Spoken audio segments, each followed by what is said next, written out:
diver broke the surface off a small Greek island, tore the copper helmet from his head, and started shouting that the seabed below him was covered in dead bodies. The year was 1901. He wasn't mad, and he wasn't lying. 200 feet down, spilled across the sand, lay the bronze arms and faces of ancient statues, tumbled out of a Roman shipwreck that had been resting in the dark for more than 2,000 years. But the statues are not the reason that dive still matters, because tangled in the same wreck was one small, ugly lump of corroded bronze and rotten wood about the size of a shoebox, and the men who found it very nearly threw it straight back into the water. That lump is now considered the single most important object ever recovered from the ancient world. And for 50 years after it reached a museum in Athens, not one living person could explain what it was, or how something like it could possibly exist 2,000 years before its time. It has a name now, the Antikythera mechanism, and it is not the only object in the world that refuses to fit. Across the ancient world, from the deserts of Iran to the jungles of Mexico, from the cliffs of Lebanon to a silent hill in southern Turkey, people built and understood things that we still struggle to reproduce, and in a few cases still cannot explain at all. Iron that has stood out in the rain for 16 centuries and will not rust. Steel, with tiny nanotubes hidden inside it, forged by smiths who had never heard the word and never would. Ice made and kept right through the summer, in a desert hot enough to crack stone. Stones so heavy that no crane built today would dare lift them in one piece. Statues their own makers swore had walked to their resting places upright on their own. A city cut 80 meters straight down into solid rock, deep enough to swallow 20,000 people, and a temple older than farming itself. We like to tell our story as a straight, clean line. Cavemen, then farmers, then the Egyptians and the Greeks and the Romans, each one a little cleverer than the last. All of it climbing steadily upward toward us, toward our satellites and our phones. Simple people, simple tools, slowly working their way to the top. It's a comforting picture, and it puts us right at the summit of it. But not one of the objects in this film sits anywhere on that tidy little line, and every one of them sharpens the same question, a question that has set serious scholars and wild-eyed theorists at each other's throats for 100 years. Were our ancestors far more advanced than we have ever been willing to admit? Or did they inherit fragments of something older, some forgotten civilization that rose and mastered these secrets, and was scrubbed off the face of the earth before written history even began, leaving its fingerprints scattered across the whole planet? I'm not going to sit here and pretend I know the answer. What I'm going to do is lay the evidence out in front of you, one piece at a time. For every mystery, you get what the object actually shows, what mainstream science makes of it, and what the fringe believes instead. And I'll tell you, every single time, which is which. Some of this will stagger you. Some of it you'll want to argue with out loud at your screen. And when we reach the end, the verdict is not mine to hand down. It's yours. There's one thing I'm saving for the very end, and I'm telling you about it now so it sits in the back of your mind the whole way through. It is older than the Great Pyramid by 6,000 years. It was raised by people who had not yet learned to farm or make pottery or shape a wheel, and for almost the whole of human history nobody knew it was there, because the people who built it took the trouble to bury it. It's waiting for us on a hill in Turkey, but we begin where the divers began, 200 feet down, in the cold water off Antikythera, with a shoebox of corroded bronze that broke every rule we thought we knew. Chapter 1.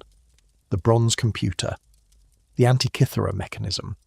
For decades that corroded lump sat in a drawer while archaeologists fussed over the beautiful statues from the same wreck.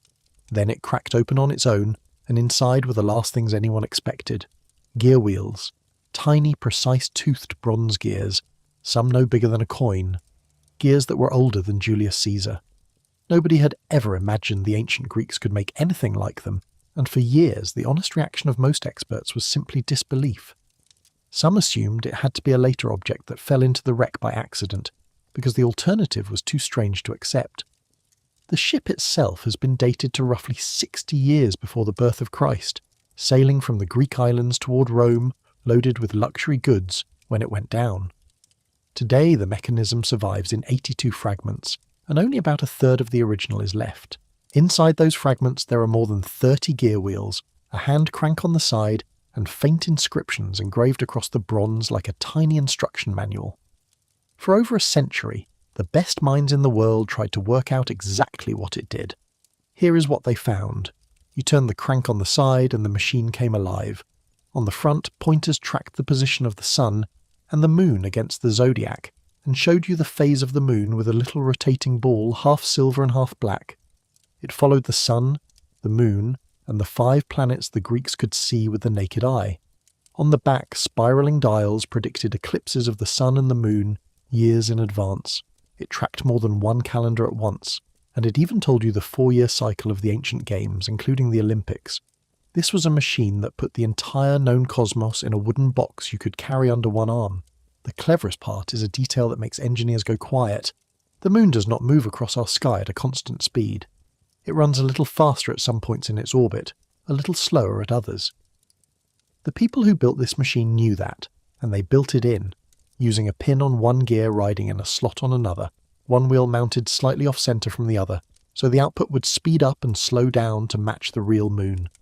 That is a genuinely sophisticated piece of mechanical thinking in a device from the 2nd century before Christ. In 2021, a team at University College London led by Professor Tony Freeth published the most complete reconstruction yet in the journal Scientific Reports. They found that whoever designed the front display had reused clever gear ratios across the different planets to fit everything into a shockingly thin space. Their model was the first that matched both the surviving metal and the ancient inscriptions, and the conclusion they reached was almost hard to believe. This is, in every meaningful sense, a mechanical computer, an analog machine that modelled the heavens, hand-built around 100 years before Rome had emperors. And this is where the straight-line story of progress starts to buckle, because nothing even close to this level of gearing shows up anywhere in the world for the next 1400 years. Not in Greece, not in Rome, not anywhere. The knowledge didn't slowly fade, it vanished. Europe would not build clockwork this fine again until medieval monks started making astronomical clocks more than 1,000 years later. And the only reason we know any of it existed is that one ship, on one voyage, happened to sink in one bay, where divers would stumble across it 20 centuries later. Which forces a genuinely uncomfortable thought. If this is the one that survived by pure luck, how much did the ancient world build that never happened to sink somewhere we'd find it?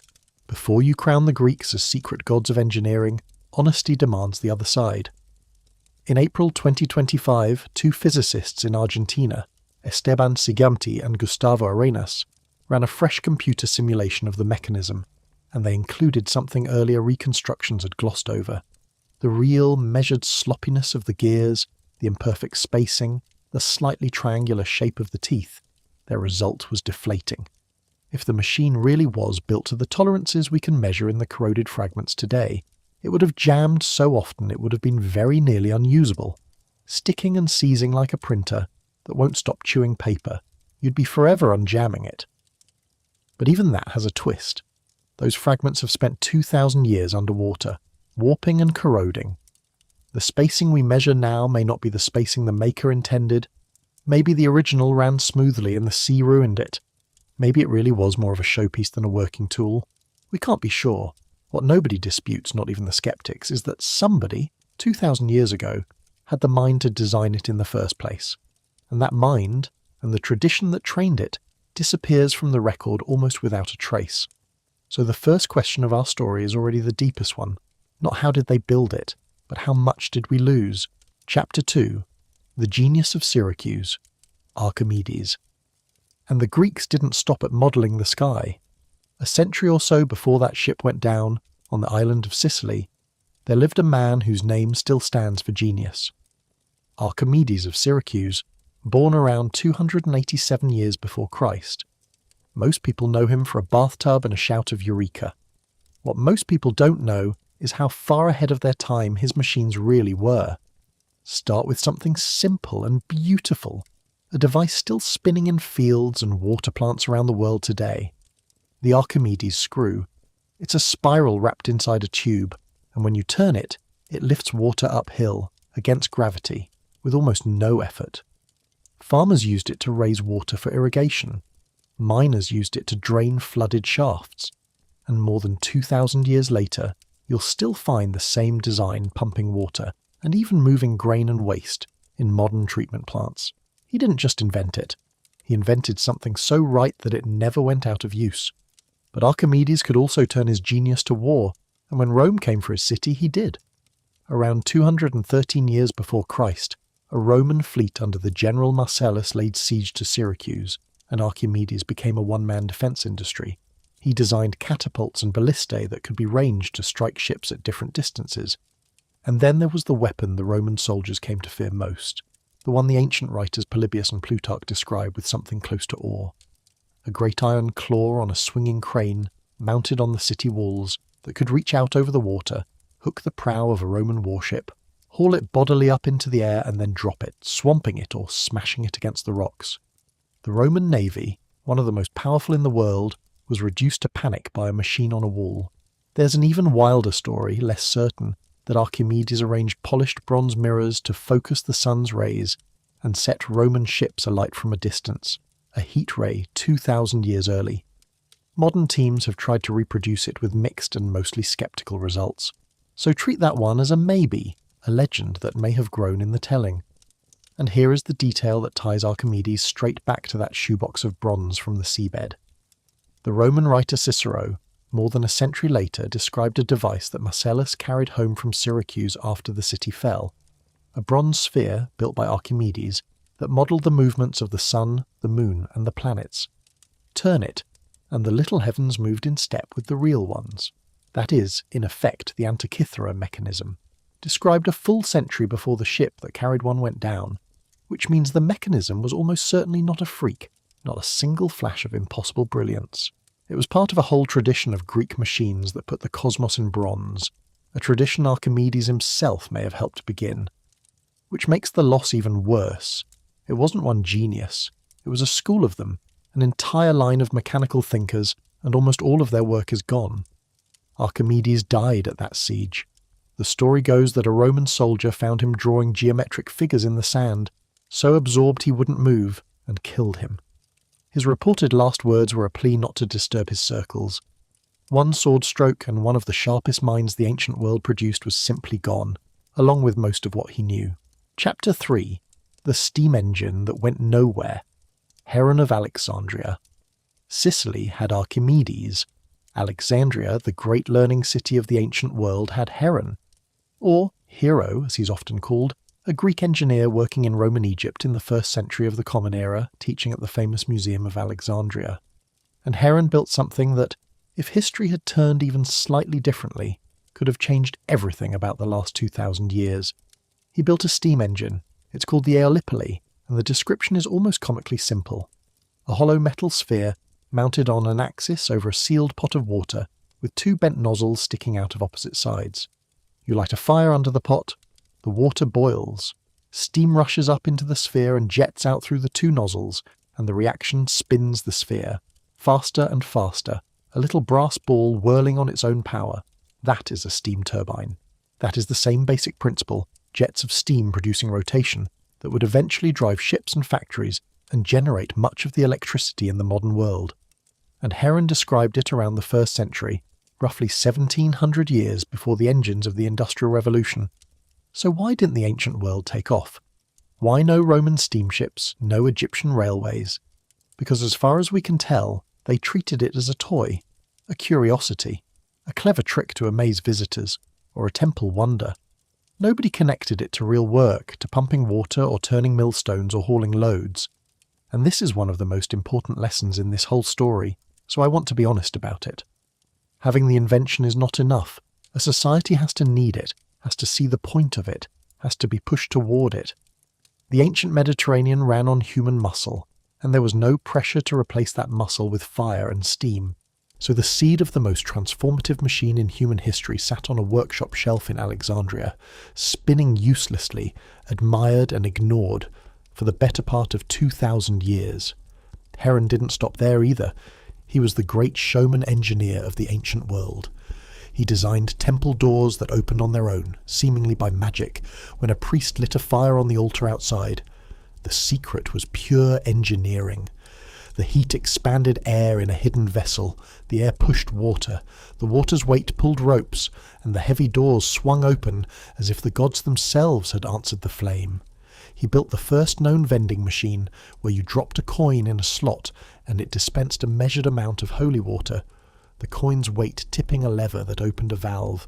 He built mechanical theatres, little automated plays driven by ropes and falling weights and rotating drums, arguably a form of programming, the machine following a fixed sequence of instructions with no human touching it. Thunder, moving figures, all automatic. The fair verdict from historians is that Heron's steam engine was a demonstration, not a working engine, and it led nowhere directly. That's true, but it's also the whole haunting point. The ancients stood, more than once, right at the doorway of a revolution, holding the key in their hands and simply walked past it. Not because they couldn't, because they didn't see why they should. Chapter 4. The Machine That Felt the Earth. Zhang Heng and Ancient China. The Greeks built machines to mirror the heavens and open temple doors with fire. 2,000 miles to the east, and around the same span of centuries, a Chinese scholar built a machine to feel the earth itself move from hundreds of miles away before anyone in his city knew anything had happened. His name was Zhang Heng, and the year was around 132 of the Common Era, in the court of the Han Dynasty. He was an astronomer, a mathematician, a poet, the sort of restless mind that shows up once a century. And he built a device unlike anything the world had seen. A large bronze vessel, taller than a man, ringed around its outside with 8 ornamental dragon heads, each dragon facing a different direction, and each holding a small bronze ball in its jaws. Below each dragon sat a bronze toad, mouth open toward the sky. Most of the time it just stood there, an elegant bronze ornament in the Emperor's hall. Then, a distant earthquake would strike. Somewhere inside the vessel, a mechanism sensed the faint tremor rolling through the ground, and a single ball would drop from a single dragon's mouth into the waiting toad below, with a loud metallic clang that alerted the court. And the dragon that released its ball told you the direction the earthquake had come from. There is a story, recorded in the histories, that one day the device dropped a ball toward the northwest, and the officials scoffed because nobody in the capital had felt a thing. Days later, a messenger arrived, exhausted from the road. There had been a violent earthquake, hundreds of miles to the northwest, at almost exactly the moment the ball had fallen. What Zhang Heng built was, in effect, the world's first seismoscope, a machine that turned a vibration too faint for a human to notice into a clear, readable signal pointing across the empire. And the modern seismograph, the instrument that does the same job today, would not be invented for another 1800 years. The honest caveat here is simple. We do not actually have Zhang Heng's original device. It's lost. Everything we know comes from written descriptions in ancient texts, which means every modern reconstruction is an educated guess. Some researchers think a swinging pendulum inside the vessel tipped the mechanism. Others argue for an inverted column that toppled in the direction of the shaking. Scholars have built working models both ways, and they argue about which is right. But the principle at the heart of it, taking a whisper of energy from deep in the earth and converting it into information you can act on, that principle is real, and it is startlingly early. And Zhang Heng's earthquake detector is only one entry on a long list of Chinese firsts. This was the civilization that gave us paper, credited to a court official named Kai Lun around the year 105, who pounded tree bark and hemp and old fishing nets into a pulp and pressed it into thin sheets. This was the civilization that stumbled onto gunpowder while alchemists were mixing saltpeter and sulfur and charcoal, hunting for an elixir of immortality and finding an explosive instead. This was the civilization that discovered a naturally magnetized stone would swing to point north and turned it into the compass that would eventually let the whole world find its way across open ocean. And near the city of Nanjing there sits an unfinished monster called the Yangshan Quarry, where a single stone block was carved for an emperor's monument, a slab estimated at something like 16,000 tons, still half attached to the bedrock, because nobody could ever work out how to move it. That's a stone heavier than the Eiffel Tower, cut by hand and then quietly abandoned. Chapter 5. The 2,000-year-old battery, Baghdad. And China wasn't the only place in the ancient world holding an object that makes modern people do a double take. For the next one we travel west again, to Mesopotamia, and to one of the most argued over artifacts ever pulled out of the ground. because some people are convinced it's a 2,000-year-old battery. In 1936, near a village called Kujut Rabu, just outside Baghdad, workers digging a foundation broke into an old tomb and found a small clay jar about 14 centimetres tall. Inside it was a copper cylinder, and inside that an iron rod, held in place with a plug of asphalt. On its own, unremarkable.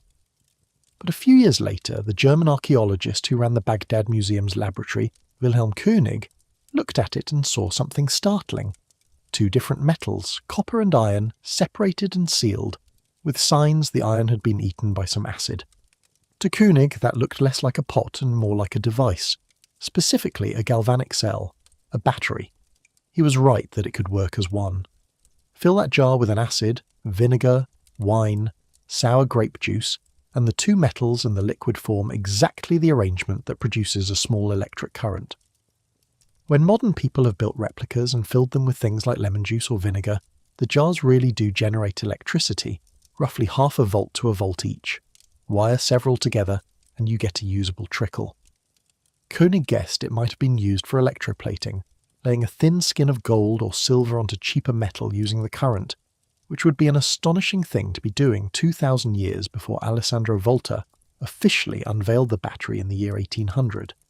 But this is exactly the kind of claim this channel exists to handle carefully, so here comes the strong version of the other side. There is not a single ancient text, anywhere, that mentions batteries, or electricity, or electroplating in this region.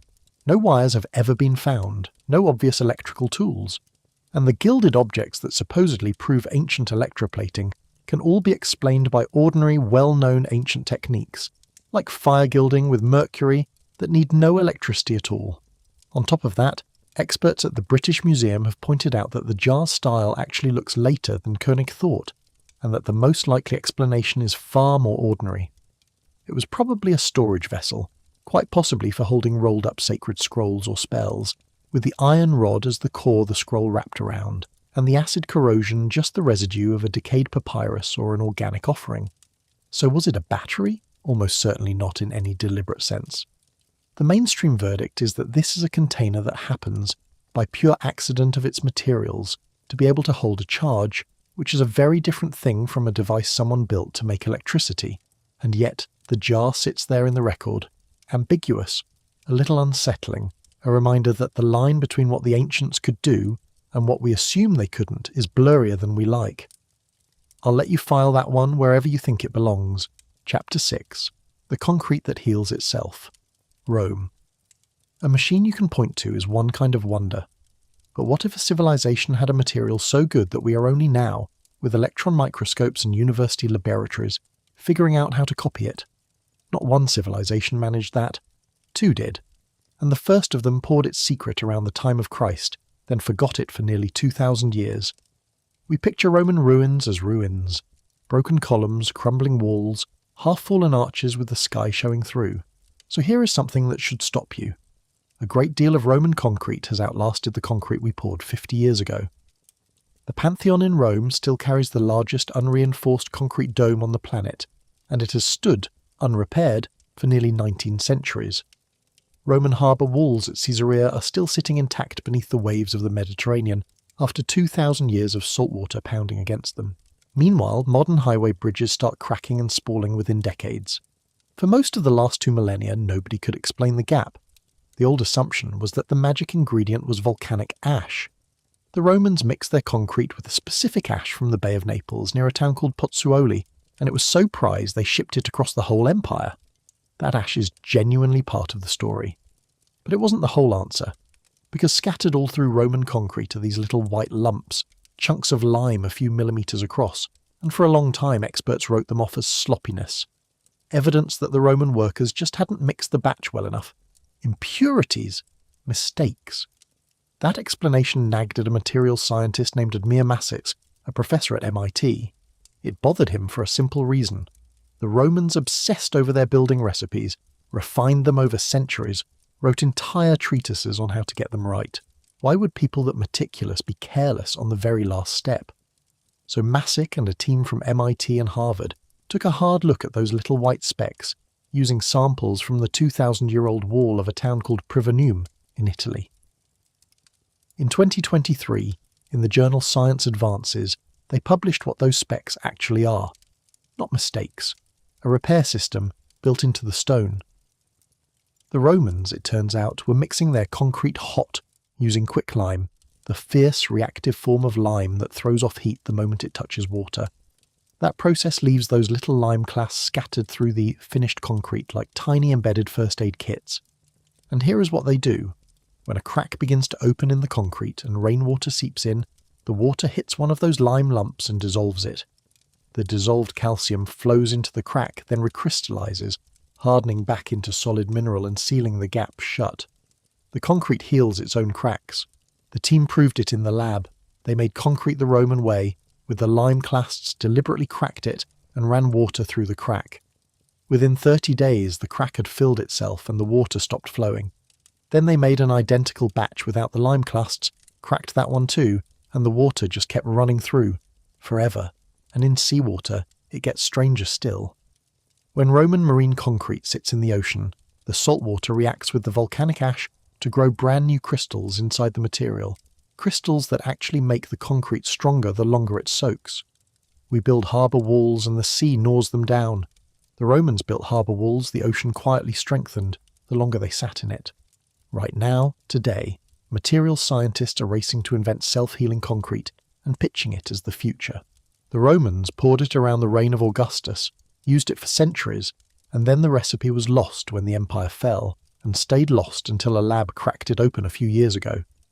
There's nothing supernatural here, and I won't pretend otherwise. It's chemistry. Clever, hard-won, trial-and-error chemistry, perfected by people who couldn't have told you a thing about calcium hydroxide. But that's exactly what makes it unsettling. This wasn't a myth or a legend. It was a genuinely superior technology, documented, widespread, used across an entire empire, and then it simply slipped out of human hands for nearly 2,000 years. If we can lose something that useful, that completely, what else went the same way? Chapter 7. The Iron That Won't Rust. The Pillar of Delhi. If Rome's lost secret was concrete that heals, India's is stranger, and you can walk up and touch it. It's a pillar of iron that, by every rule you know about iron, should be a rusted stump by now. Instead, it has stood in the open air of Delhi, through 16 centuries of blistering summers and drenching monsoons, and it is barely marked. It's called the Iron Pillar of Delhi, and it stands today in the courtyard of the Qutb complex, surrounded by later Islamic architecture that was built up around it. The pillar itself is older than all of that. It rises about 7¼ meters, weighs more than 6 tons, and carries a Sanskrit inscription that ties it to a Gupta king, Chandragupta II, placing its creation around the 4th or early 5th century of the Common Era. So it's roughly 1,600 years old. Anyone who has ever watched a garden gate go orange and flaky after a couple of wet winters knows the basic law here. Iron and water and air make rust. Always. Give it enough years and iron surrenders. This pillar didn't get the message. For a long time, this was one of those mysteries that attracted the wildest possible explanations. Some insisted the iron must have come from a meteorite, some unearthly metal. Others whispered about lost superscience or visitors from the stars. Serious investigation into why it wouldn't rust began back in 1912, and the honest truth is it took 91 years to get a solid answer. That answer came in 2003 from a metallurgist named R. Balasubramaniam at the Indian Institute of Technology in Kanpur, published in the journal Current Science, and the real explanation is, in its own way, more impressive than aliens. The iron in the pillar contains an unusually high amount of phosphorus, around 1%, where modern iron is deliberately stripped down to almost none. It's also strikingly low in sulfur.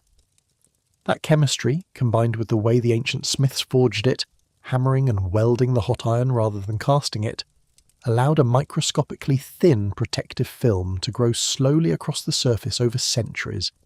Scientists call it mesoweet. It's a fraction of the width of a human hair, and it seals the metal off from the moisture and oxygen that would otherwise eat it live. Even better, if you were to scratch through it, the phosphorus in the iron beneath would coax the film to reform. It's a self-renewing shield. Think about who made this.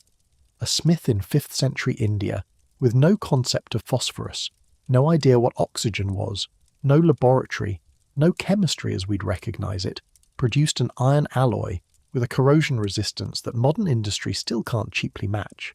They didn't understand why it worked. But through generations of patient empirical mastery, choosing particular ores, controlling the fire in a particular way, they knew exactly how to make it work, over and over. And then, when the Gupta age ended, that precise technique went into the ground with the people who held it. There's a caveat worth stating plainly. The pillar is not truly rust-proof. Look closely, and there is a faint, even weathering across it. Scientists like Balasubramaniam have warned that rising modern pollution could even upset the delicate chemical balance that has protected it for so long. And this is firmly mainstream metallurgy, not lost super technology. There are other rust-resistant ancient iron objects in India, but it remains a near-perfect example of the pattern we keep running into. A real, superior technology, discovered by hand and eye and generations of skill, and then quietly, completely lost. Chapter 8. The steel we still can't reproduce. Damascus. India's iron gave the world a pillar that won't rust. It also gave the world a steel so sharp, so strong and so beautiful that it became the stuff of legend, and then vanished so completely that our best metallurgists still cannot fully reproduce it. It's called Damascus steel, named for the city where crusaders first met the blades in the hands of their enemies, though the raw material came from much further east. Starting perhaps as early as 300 years before Christ, metalworkers in India and Sri Lanka were producing small cakes of an ultra-high carbon steel called woots, smelting iron with carbon sources in sealed clay crucibles until they got a metal of unusual purity. Those cakes were traded across the ancient world, and smiths in the Middle East forged them into swords. And the swords were extraordinary. They held an edge that could, by legend, slice a falling silk scarf in two. They were tough enough not to shatter on impact, when a high-carbon steel that hard should have been brittle and useless, and their surface carried a distinctive rippling, watery pattern, like flowing silk frozen in metal, that no one has ever perfectly imitated. Here's the strange part. A steel with that much carbon should have been too brittle to make a good sword at all. It should have snapped. Instead, these blades were flexible and lethally strong, and for centuries nobody understood why. Then, in 2006, a team of German researchers led by a physicist named Peter Pofler at the Technical University of Dresden dissolved a piece of a genuine 17th century Damascus blade in acid and put it under a high-resolution electron microscope. What they found made headlines around the world and was published in the journal Nature. Inside the steel were carbon nanotubes, tiny cylindrical structures of carbon, the very same nanotechnology that cutting-edge modern labs are so excited about, along with nanowires of iron carbide running through them. The ancient smiths, without the faintest idea what they were doing at that scale, had been building nanostructures into their steel, and those structures may be exactly what gave the blades their legendary strength and edge. So how did they do it? Almost certainly by accident, through a recipe perfected over generations. Trace elements in the specific Indian ores they used. Tiny amounts of metals like vanadium, combined with a precise cycle of heating and forging and slow cooling, seem to have coaxed those nanostructures into forming, and that's also why it was lost. Sometime around the middle of the 1700s, the particular ore sources ran out or changed, the exact process broke down, and the knowledge of how to make true Damascus steel died. The smiths couldn't make it anymore, and they didn't know why, because they'd never understood the chemistry in the first place. They just knew the old recipe had stopped working. The skeptics have a real point here, and it's worth making. The 2006 finding came from a small number of samples, and some researchers rightly say it needs more confirmation before we treat carbon nanotubes as a standard feature of every Damascus blade.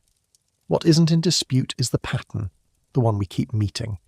A genuinely superior technology, built by hand and long experience, admired and traded for 1,000 years, and then gone. What you can buy today, labelled Damascus steel, is a different, modern, pattern-welded product. The real thing, the ancient Woots blades with their nanotubes and their silken sheen, remains in the fullest sense a lost technology. Chapter 9. Making ice in the desert, the Persian yakchal, concrete that heals, iron that won't rust, steel we still can't reproduce. materials that fought their environment and won.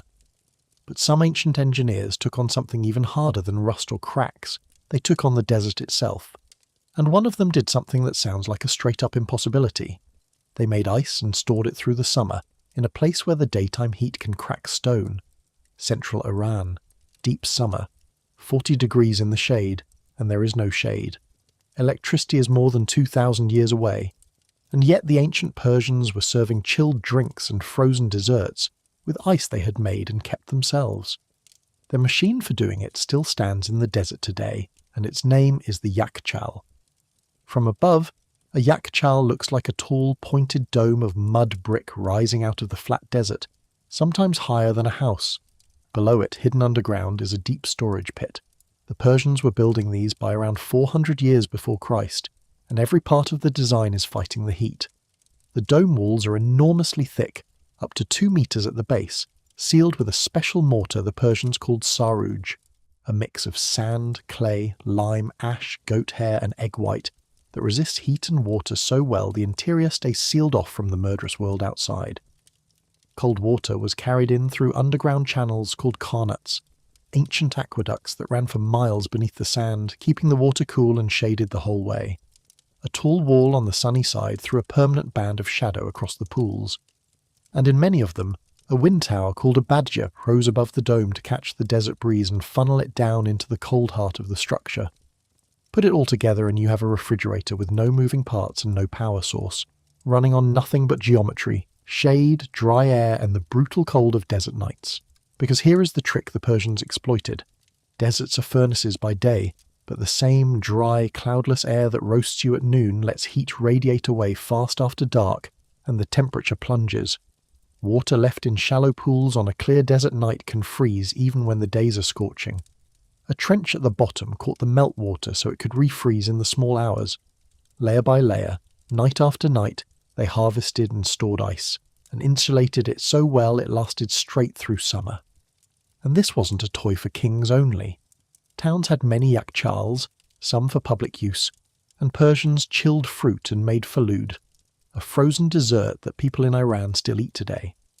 Some of those mud brick domes are still standing in places like Yazd and Kerman and Maybod, 400 domes weathered by 24 centuries of sun, and the modern Persian word for a refrigerator, the machine humming in kitchens across Iran right now, is still Yakchal. The name never left. This one is fully understood, completely human, no mystery about who or how. But it's passive cooling engineering so effective that architects are studying it again right now, hunting for ways to keep buildings cool in a warming world without burning fuel. Call it a lost technology story with a happy ending. We threw it away and now we're crawling back to relearn it. Chapter 10. The City That Conquered Water. Petra and the Nabateans. The Persians conquered the heat by making cold. A few hundred miles to the west, another desert people faced a different enemy, not heat but thirst, and they beat it so thoroughly that they built a wealthy city of carved temples in a place with almost no rain at all. The carvings are what everyone photographs, but the real genius was invisible, buried in the rock, and it was the only reason anyone could live there. The people were the Nabateans, and the city was Petra, in what is now Jordan. You've seen the image even if you don't know the name. A soaring temple facade, columns and pediments, carved straight into a cliff of rose-red sandstone glowing at the end of a narrow canyon. That famous carving is called the Treasury, and it's worth pausing on how it was made because the Nabateans cut it from the top down, starting at the highest point and working their way toward the ground, straight into the living rock face, with no room whatsoever for error. Carve the wrong line near the top and you've ruined the whole thing, and there's no undoing it. It demanded total planning before the first chisel struck, but the carvings are the show. The water is the miracle. Petra sits in a desert of vicious flash floods and almost no steady rainfall, the worst of both worlds. Too little water most of the year, and then a sudden killing torrent when the rains finally came. The Nabateans turned both problems into a single solution. They wrapped the whole area in a network of dams, cisterns, channels and ceramic pipes, engineered to catch the destructive floodwater, slow it, filter it through settling basin so the silt dropped out, and store it, drop by careful drop, until they had a steady year-round supply in a place that nature never meant to hold one. Tens of thousands of people drank and farmed and grew rich in the middle of a wasteland. And that's the point about the Nabateans. They didn't build an empire by conquering their neighbours. They conquered water, in a place that had almost none, and then they sold safe passage and cool shade to the caravans hauling incense and spice across the desert, and the prophets built those temples in the cliffs. Petra thrived for centuries on plumbing that a Roman engineer would have tipped his hat to. There's no lost civilization riddle here, no unexplained impossibility, just a sharp, humbling lesson. Sometimes the highest technology isn't the biggest monument, it's the pipe you can't see. Chapter 11. The Spirals in the Sand. Nazca's Pukios. And the Nabateans weren't alone in that particular genius. Halfway around the world, on the other side of the Pacific, in one of the driest coastal deserts on the planet, another people were pulling off the same trick, and pieces of their system are still delivering water today, more than 1,000 years later. This is the Nazca of southern Peru, the same culture famous for the giant lines and figures scratched across their desert floor, the ones people love to tie to visiting aliens. Set that aside because their real achievement is underground and it actually works. Scattered across the Nazca landscape are strange spiral holes in the ground, corkscrewing down into the earth, lined with stone. The locals call them ojos, eyes. For a long time, archaeologists assumed they were simply wells, or access points for cleaning out tunnels. There's something cleverer than that. In the early 21st century, an Italian researcher named Rosa Lassaponara and her team at the National Research Council used satellite imagery to map the full network, and what they saw from space rewrote the picture. Those spiral holes are part of a sprawling hydraulic system called Pukios, a web of underground channels that pulls water from deep aquifers and carries it, unseen, to the fields and settlements where the Nazca needed it. And the spirals do more than draw water. Their shape funnels the desert wind down into the tunnels, and that moving air helps push the water through the system. They function like wind-powered pumps, with no moving parts, driven by nothing but the breeze and the shape of a hole in the ground. The Nazca built this around 1,500 years ago, in one of the most arid places on the face of the earth. It took deep knowledge of where the hidden water ran, and immense coordinated labour to dig and line the channels, and a maintenance system passed down through generations. Something like 36 of these Pukios are still functioning today, still feeding Nazca farmland after 15 centuries, while modern infrastructure elsewhere fails in a human lifetime. The people we imagine as primitive built a water network with a longer working life than almost anything we pour today. Chapter 12. The cleanest cities of the ancient world. The Indus Valley. Water and cold, in places that offered neither. Now let's talk about clean, because the next people built a city so obsessed with sanitation that it wouldn't be matched in Europe until the modern age, and they did it 4,500 years ago. Go to what is now Pakistan, to the valley of the Indus River, and you find the remains of a civilization that we still only half understand, because we still cannot read a word of their writing. Their two great cities were Mohenjo-Daro and Harappa, and they were built around 4,600 years ago, and the first thing that hits you about them is how modern they feel. The streets run in a grid, straight lines crossing at right angles laid out on a plan. The houses were built from bricks of a standardized size, the same proportions used in cities hundreds of miles apart, which by itself tells you something extraordinary, that there was a shared code, an agreed standard, across a vast territory. But it's the plumbing that stuns people. These houses 46 centuries ago had private wells, they had private bathrooms, and they had drains, running from the homes out into covered sewers beneath the streets, carrying waste away from where people lived. There was a massive public water tank we call the Great Bath. This is a level of urban sanitation that much of Europe would not reach again until the 19th century. The distance in plumbing between a Mohenjo-Daro household and a European city was a gap of 4,000 years, and the ancient city was ahead. And then there's the reversal that makes archaeologists stop and stare. In almost every other early civilization, the biggest, grandest buildings are monuments to a ruler, a palace, a royal tomb stuffed with treasure, a temple to glorify a god-king. In the Indus cities, they have found none of that. No obvious palaces, no royal tombs, no grand monuments to a single powerful man. The biggest, most impressive investment these people made was in drains, in water, in sanitation for everyone. It reads like a civilization that valued public health over the ego of a king, and that is a genuinely radical thing to find in the ancient world. This is all mainstream archaeology, and it's real, and it's quietly astonishing. But it comes wrapped in one deep frustration. Their script, those elegant little symbols pressed onto seals and pottery, has never been deciphered. Thousands of examples, and we cannot read a single sentence. So the people who built the cleanest cities of the ancient world, who may have run one of the most equal societies in early human history, kept their own story in a code we still can't crack. So much of who they were stays locked away on the other side of a language we lost. Chapter 13. The First Europeans and the Seed of Atlantis. The Minoans.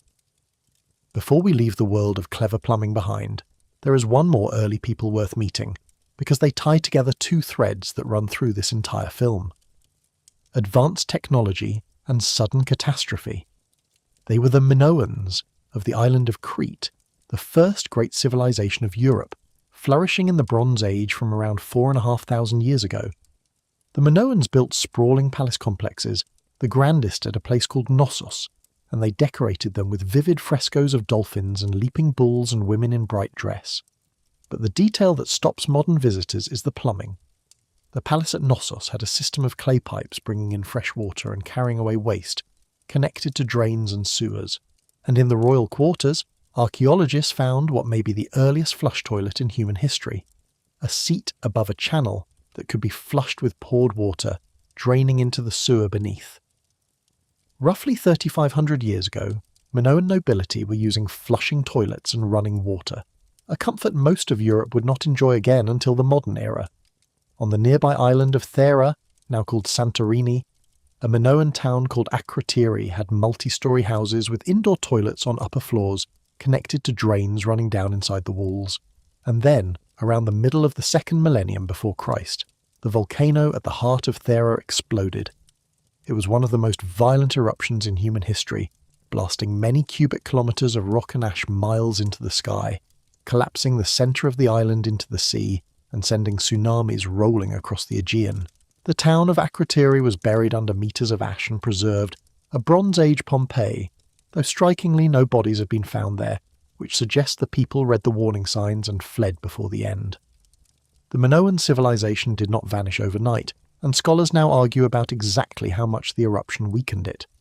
But within a couple of centuries the great palaces had fallen, and the Minoans faded from history, overtaken by others. And here is where this small island story feeds the biggest idea in this whole film.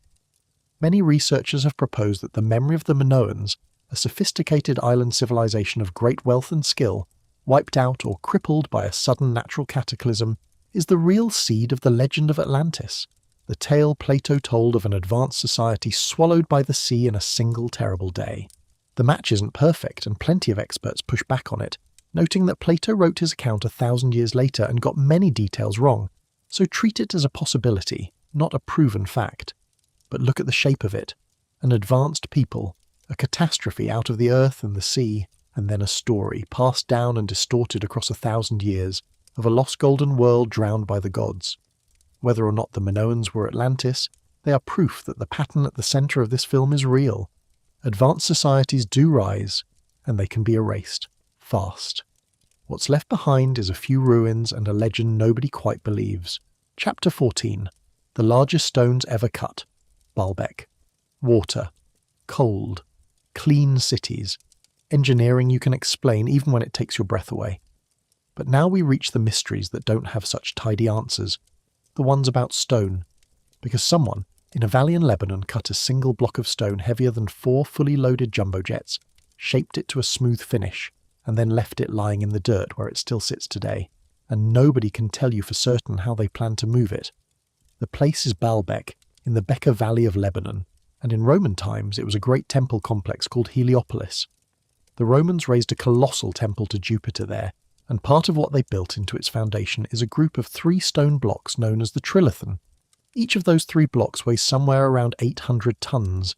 Each is roughly 19 or 20 meters long, and they are not sitting on the ground. They were lifted and set into the wall about 6 meters up, fitted so precisely against each other that the joints are razor thin. 3 stones, each heavier than a fully loaded passenger jet, placed in the air side by side, with a tightness that would challenge modern cranes. And those aren't even the big ones, because up in the quarry, about 800 meters away, 3 more blocks are still lying where they were carved, and they get progressively more absurd. There's the stone of the pregnant woman, at around 1,000 tons. There's the stone of the south, at roughly 1,200 tons. And then, in 2014, archaeologists from the German Archaeological Institute, digging in that same quarry, uncovered a third giant partly buried beneath the others. It measures nearly 20 metres long, 6 metres wide, more than 5 metres tall, and they estimated its weight at around 1,650 tons. It is the single largest stone block ever cut by human hands, anywhere in the history of the world. One stone, around 1,600 tons. That is roughly the weight of 4 fully loaded Boeing 747s fused into a single object. It is something like 15 times heavier than one of the huge blocks in the Great Pyramid. There is no crane operating on Earth today that would casually pick that up in one piece. And yet, someone quarried it, and squared it, and smoothed one face of it to prepare it for transport. The Germans found that the smoothness on the sides showed it was meant to be moved and used whole, not cut down. And then it was abandoned, along with the other 2, finished and useless, left in the quarry forever. Which raises the question that hangs over all of Baalbek. Why cut the 3 largest stones in human history, and then walk away from every one of them? Now, the mainstream has a genuinely strong case, and I want to give it to you properly, because it's better than the mystery hunters admit. The quarry sits slightly uphill from the temple. That's important. It means the Romans wouldn't have needed to lift these giants at all in the early stages. They could have levered them onto rollers or sledges and eased them downhill toward the temple, using the slope to their advantage. Back in 1977, an engineer named Jean-Pierre Adam calculated that a few hundred workers, using capstans and pulley systems and a lot of coordination, could realistically move a 500-ton block. The Romans had the organisation, the manpower and the machines to do serious heavy lifting. And the 3 abandoned giants in the quarry, the most likely explanation is prosaic. When they examined the stone of the pregnant woman, archaeologists found the quality of the stone along one edge was poor, the kind of flaw that could crack a block apart during transport. So they were probably abandoned because they were flawed, or simply because someone finally admitted they were too big to risk. And yet, there are researchers who look at Baalbek and refuse the tidy version.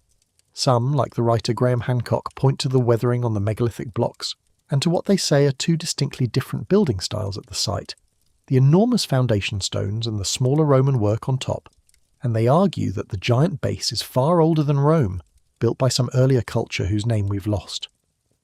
A 19th century traveller named David Urquhart stood in that quarry and wrote that the sheer scale of the thing left him feeling almost paralysed, unable to believe human hands had done it.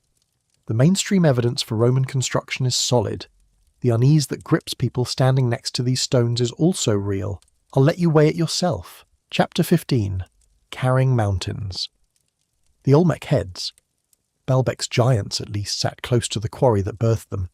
Cross the ocean now, to the steaming Gulf Coast of Mexico, where a people carved heads taller than a man out of solid volcanic rock, and then somehow carried them across nearly 100 miles of rivers and swamps and forest, with no wheels, no iron, and no animals to pull the load. These are the colossal heads of the Olmec, the oldest major civilization of Mesoamerica, flourishing from around 1400 years before Christ. 17 of these giant heads have been found so far, and they are astonishing to stand in front of. Each one is a portrait, carved from a single boulder of basalt, showing a broad, fleshy face with full lips, a flat nose and heavy-lidded eyes, wearing what looks like a close-fitting helmet. They range from about 1.5 meters tall to nearly 3.5 meters, and the largest weighs somewhere between 40 and 50 tons. Everyone appears to be an individual, most likely a specific ruler, remembered in stone. And here is the logistical nightmare. The basalt they're made from came from the Tuxtla Mountains, and some of these boulders were moved 100 kilometers or more from that source to the cities where they were carved and displayed. Places like San Lorenzo and La Venta, 100 kilometers, with a stone weighing as much as a loaded truck, across a landscape of rivers, floodplains and swamp, by a people with no wheeled vehicles, no draft animals and no metal tools, working the rock with harder stones and raw patience. The mainstream answer is grounded and impressive, and it needs no mystery. The Olmec almost certainly floated the great boulders on rafts down rivers wherever they could, using the water to carry the weight, and dragged them overland on wooden sleds and log rollers for the rest. Timing the whole effort to the rainy season when the rivers ran high, it would have taken enormous coordination, boatmen and woodcutters and haulers and overseers and cooks to feed them all, a labour force that only a powerful ruler could command. Which is rather the point. The heads were more than decoration. They were a claim of raw political power, proof that a leader could marshal hundreds of people to drag his own face across the wilderness. No aliens, no lost super machines. Just a sophisticated, organised society doing something staggeringly difficult because their rulers willed it. And there it is again, the recurring shape of the story. We look at a thing the ancients did, decide it looks impossible, and reach for exotic explanations, when the real answer is almost always the same, and somehow more impressive. They were cleverer, more organised, and more determined than we ever gave them credit for. The Olmec are called the mother culture of Mesoamerica, the root that the Maya and the Aztecs would grow from, and they announce themselves to history by carrying mountains. Chapter 16, Cut like a machine, Puma Punku and Tiwanaku. The Olmec move the impossible. Our next people cut it.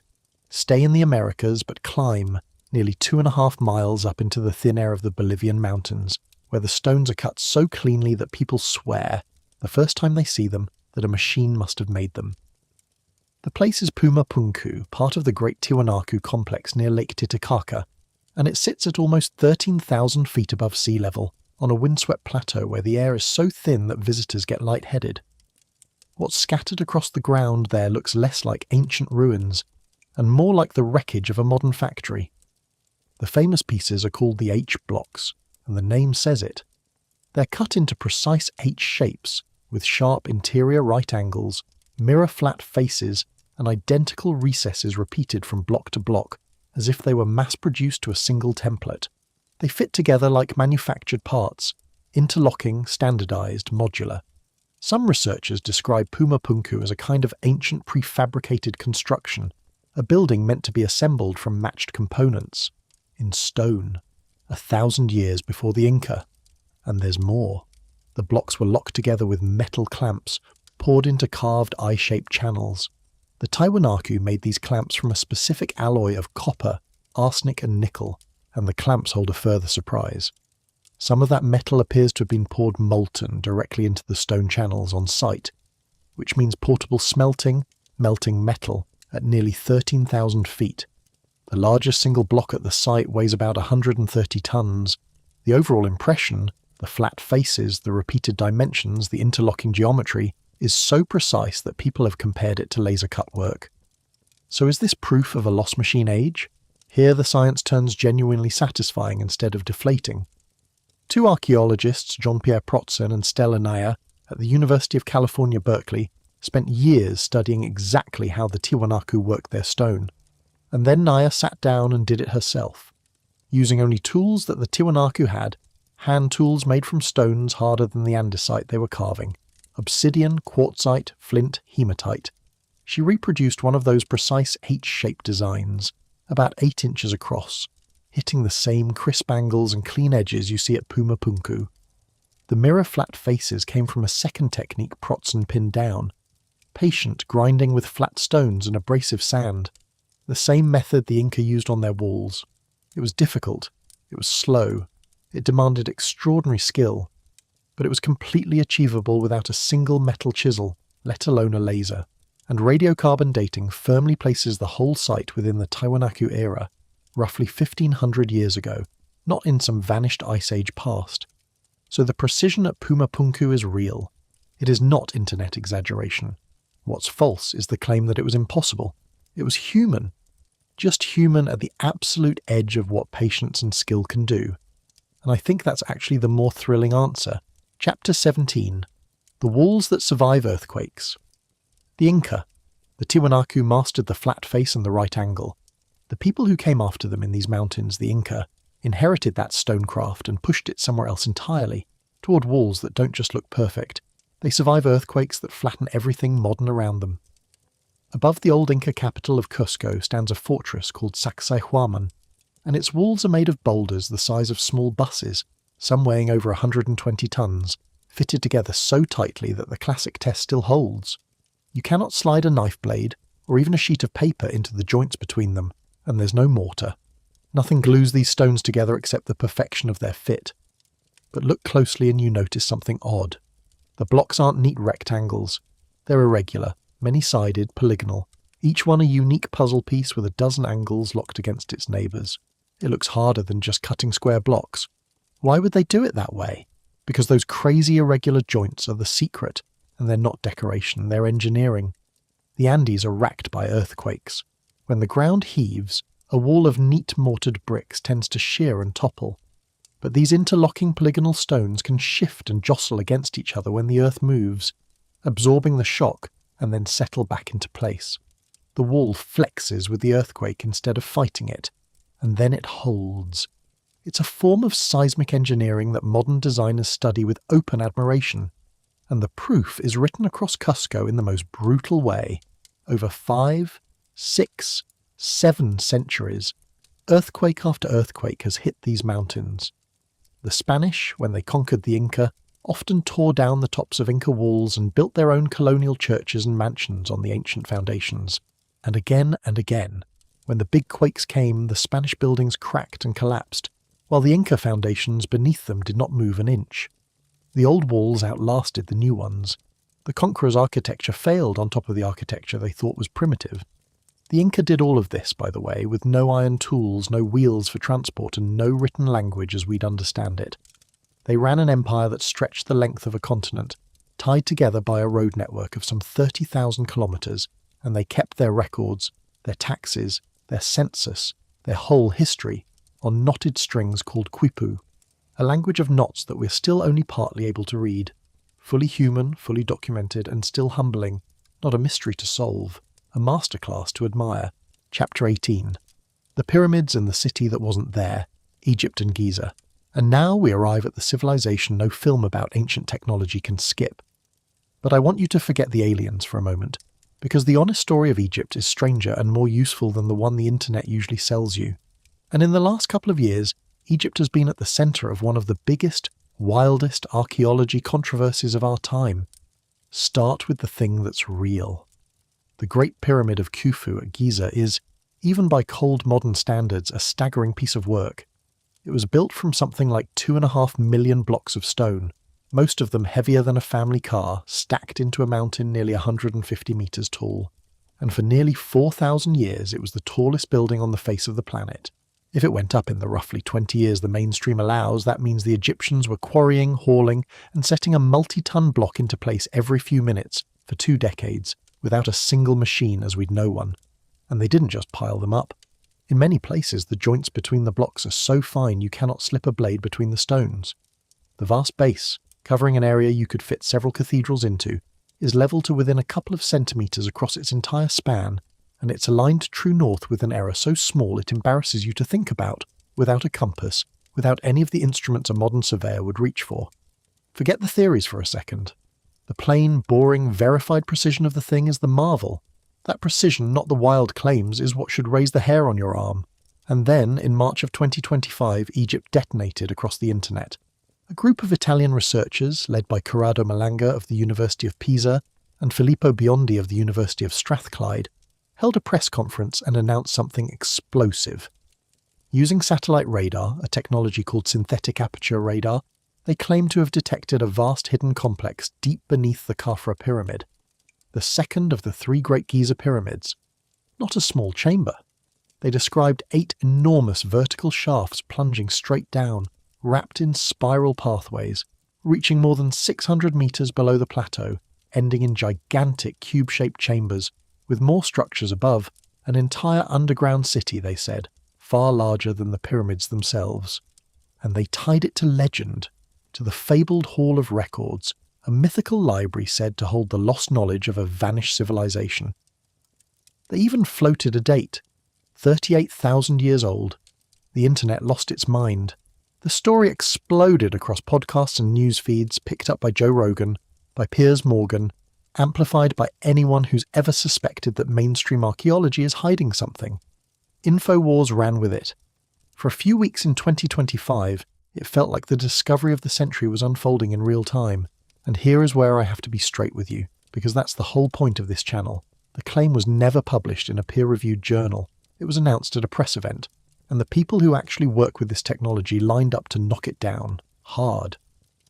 Egypt's former head of antiquities, Zahi Hawass, dismissed it flatly as completely wrong and baseless, and pointed out that no radar had even been used inside the pyramid at all. A genuine expert in ground-penetrating radar, Professor Lawrence Conyers at the University of Denver, explained the core problem in plain terms. This kind of radar simply cannot see structures thousands of feet underground. The physics doesn't allow it. He called the whole underground city claim a huge exaggeration. Other archaeologists noted that the researchers hadn't really invented a new way to detect anything. They'd invented a new way to interpret the signals, and the dramatic three-dimensional cross-sections everyone was sharing involved a staggering amount of artistic imagination. One expert joked that the reconstruction looked less like archaeology and more like a set from a science fiction movie, and it's worth knowing that the lead researcher is well known for promoting fringe ideas about aliens and abductions, which is a fair thing to weigh when you're deciding how much rope to give a claim. So is there a secret city under Giza? Almost certainly not the one that went viral in 2025. The striking thing was never the claim itself. It was how badly people wanted it to be true, and how fast it spread. That hunger, the longing for a hidden haul of lost knowledge buried under the sand, is itself something ancient. It's the same hunger this whole film is really about. And Giza has older, more respectable mysteries too, ones the serious skeptics still argue over. Take the Great Sphinx. The mainstream dates it to around 4,500 years ago, and ties it to the Pharaoh Khafre. But a geologist named Robert Schoch looked at the deep vertical weathering on the Sphinx and its enclosure, and argued it looked like erosion caused by heavy rainfall, not wind and sand. And Egypt hasn't had that kind of sustained rain since long before the pharaohs, which would push the Sphinx back thousands of years earlier than anyone accepts to a wetter, more distant age. Most Egyptologists reject it, arguing the erosion has ordinary explanations and the dating is sound. There's also the curious fact that the Sphinx's head looks too small for its body, which some read as evidence it was recarved from something older, perhaps originally a lion. Then there's the writer Robert Bauval, who noticed that the three Giza pyramids seem to mirror the three stars of Orion's belt, and argued the match is most exact for the sky, as it looked around 10,500 years before Christ. Critics say the alignment isn't precise, and the date is cherry-picked. These are claims, not settled facts. I lay them out and I let you make up your own mind. But here's the irony I want you to carry out of Egypt. While the whole internet was screaming at each other about a city under Giza that probably isn't there, the genuinely timeline-shattering discovery was sitting quietly in a hillside in Turkey, dug up decades ago, hiding in plain sight. Hold that thought. We're coming back to it. Chapter 19, The Statues That Walked, Easter Island. From the largest stones and the most famous pyramids, let's go to the loneliest place humans ever chose to live, and to a mystery that was finally, properly solved just a few months ago. Because for centuries, the strangest thing about Easter Island wasn't only how the statues were made, it was how they moved. Easter Island, or Rapa Nui, is one of the most isolated inhabited spots on Earth. A tiny volcanic triangle in the middle of the Pacific, thousands of miles from anywhere.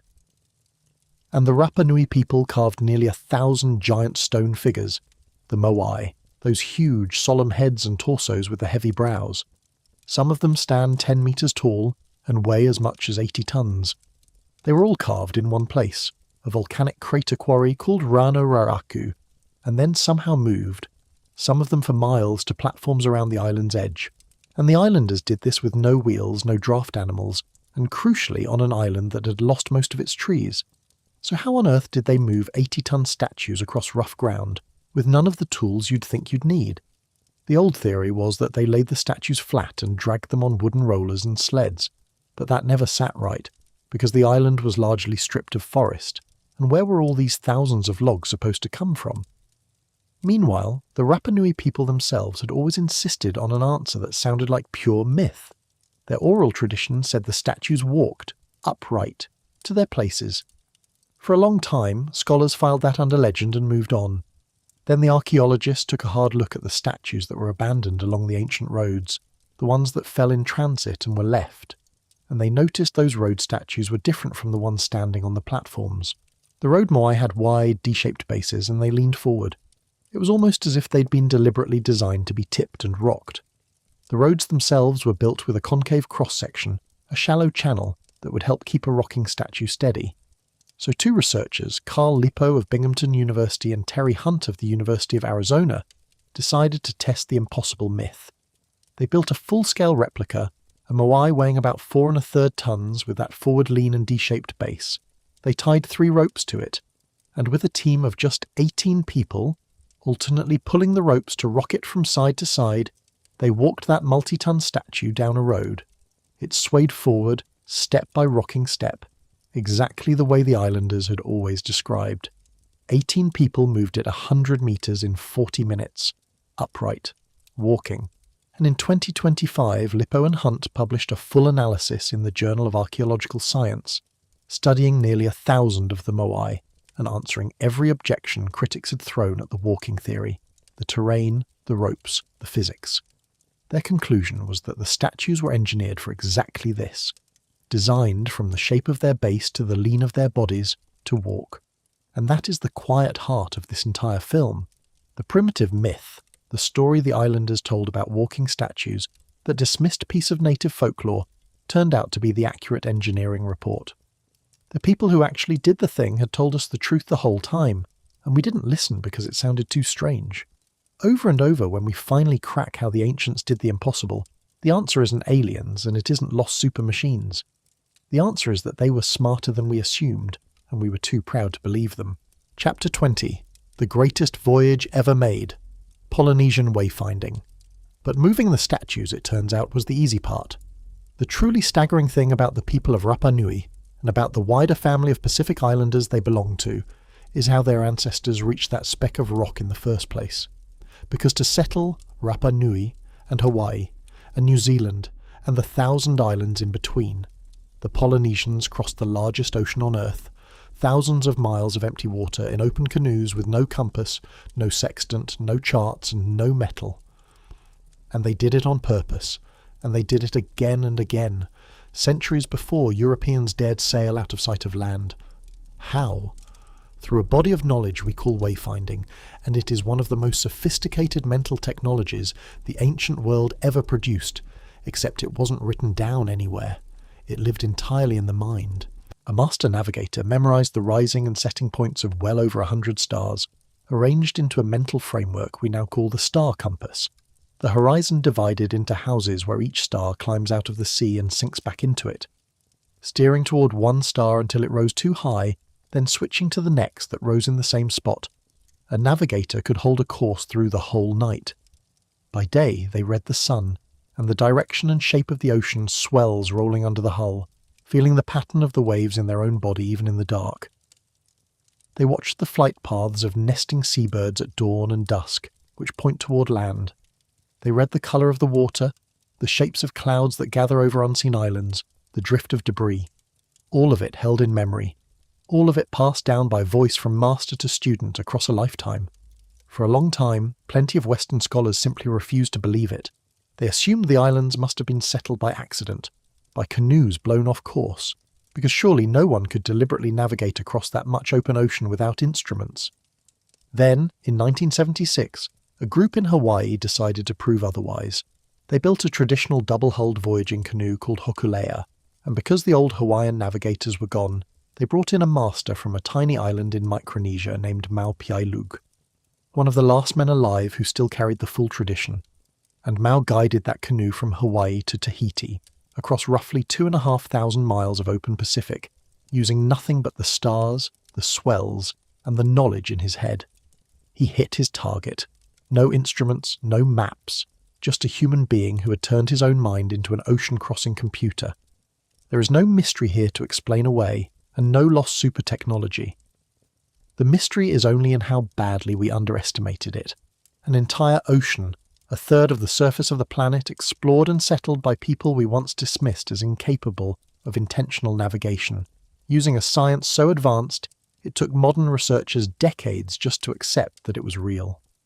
The Polynesians didn't leave us pyramids or gears. They left us the memory of the greatest feat of exploration in human history, carried across the water in nothing sturdier than the human mind. Chapter 21. Homes for the Dead in the Sky.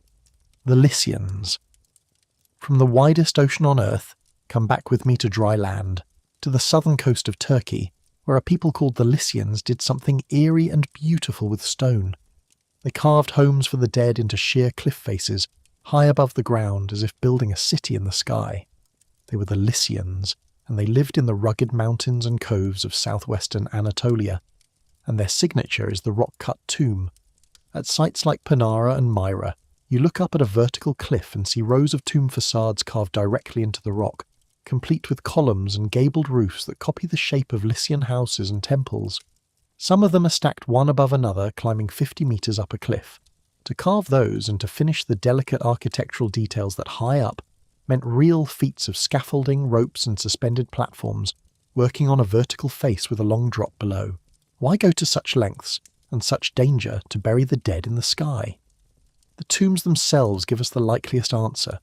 They're carved to look like houses and temples, down to the columns and the gabled roofs, and from that one detail we can reasonably infer what the Lycians believed, that death was simply life continued somewhere else.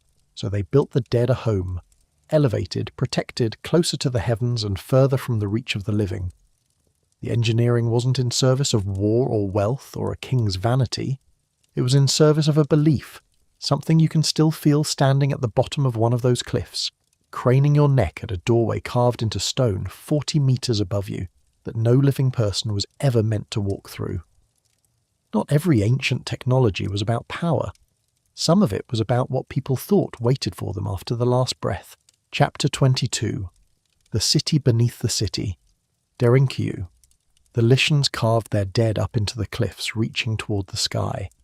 A few hundred miles inland, in the strange lunar landscape of Cappadocia, other people did the exact opposite. They carved down, deep into the earth, and hollowed out an entire city beneath their own feet.